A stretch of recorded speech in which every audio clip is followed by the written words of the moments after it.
नमस्कार दोस्तों, कैसे हो आप सब। स्वागत करता हूं आप सबका एक नए अंक में, एक नए एपिसोड में अपने यूट्यूब चैनल पर स्टोरीज ऑफ बाबा नीम करौली, जहां मैं आप लोगों के साथ शेयर करता हूं बाबा नीम करौली महाराज की जीवनी, उनके कुछ किस्से और कुछ चमत्कार।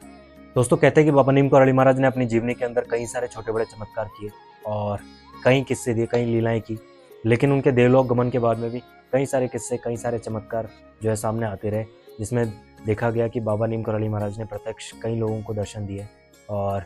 वो जो है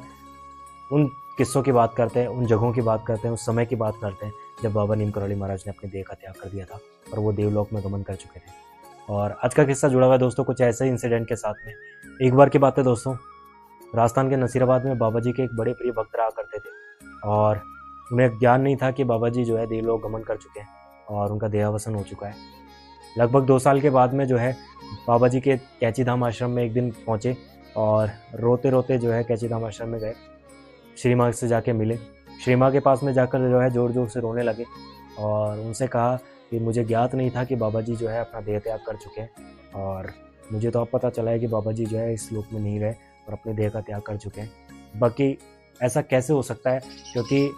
अभी मेरी बेटी का विवाह हुआ था और मेरी बेटी का विवाह पहले निश्चित नहीं हो रहा था। तो 3 महीने पहले जो है मैंने बाबा जी से प्रार्थना की कि हे बाबा जी, मेरी बेटी का विवाह संपन्न करवा दीजिए और मेरी बेटी का विवाह फिक्स करवा दीजिए। तो बाबा जी स्वयं जो है मेरे घर पे आए थे और उन्होंने जो है मेरी बेटी का रिश्ता करवाया था और उनकी शादी करवाई थी। बाबा जी जो है उस समय मेरी बेटी की शादी में भी सम्मिलित हुए थे और मैंने ही नहीं, मेरे सारे घर वालों ने जो है मिलके बाबा जी की सेवा भी की थी और बाबा जी कई दिनों तक जो है हमारे घर पर रुके थे और मेरी बेटी की शादी संपन्न करने के बाद में बाबा जी गए थे और हमने उन्हें जो है खुशी खुशी वहाँ से ट्रेन में बिठाया था। तो ऐसा कैसे हो सकता है, क्योंकि अभी तो ये मेरे 3 महीने की बात है और आप बोल रही हैं कि बाबा जी का देह त्याग जो है 2 साल पहले हो चुका है और मुझे तो अब ज्ञात हुआ है कि बाबा जी जो है 2 साल पहले नहीं रहे। तो ऐसा कैसे हो सकता है माँ।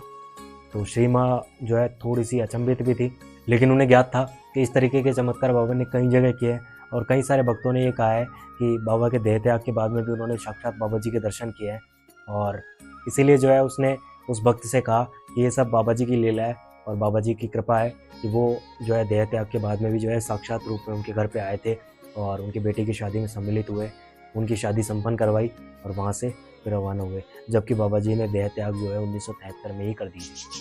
तो इस तरीके से दोस्तों कहते हैं कि बाबा नीम करौली महाराज जो है आज भी हमारे बीच में व्याप्त है और आज भी कैची धाम आश्रम के अंदर जब आप जाते हैं तो आपको एक पॉजिटिव एनर्जी, एक पॉजिटिव ऊर्जा का एहसास होता है और लगता है कि बाबा नीम करौली महाराज आपके आसपास हैं। और कई सारे भक्तों के किस्से हमने पहले भी सुना है और कई सारे भक्तों का यह आभास है, आज भी कई सारे भक्तों को यह आभास होता है कि बाबा नीम करौली महाराज जब भी वो पुकारते हैं, जब भी कोई कष्ट होता है, जब भी कोई संकट होता है, तो बाबा जी जो है साक्षात रूप में उनके पास में आते हैं, उन्हें दर्शन देते हैं और उनके सारे कष्ट दूर करते हैं। तो आज के अंक में, आज के एपिसोड में इतना ही दोस्तों। मिलते हैं अगले अंक में, अगले एपिसोड में। अगर आपका आज का एपिसोड आप लोगों को अच्छा लगा हो तो लाइक कीजिएगा, शेयर कीजिएगा, चैनल जो सब्सक्राइब कर लीजिएगा। मिलते हैं अगले अंक में, अगले एपिसोड में। तब तक के लिए धन्यवाद। जय हिंद, जय भारत, जय बाबा नीम करौली महाराज। धन्यवाद।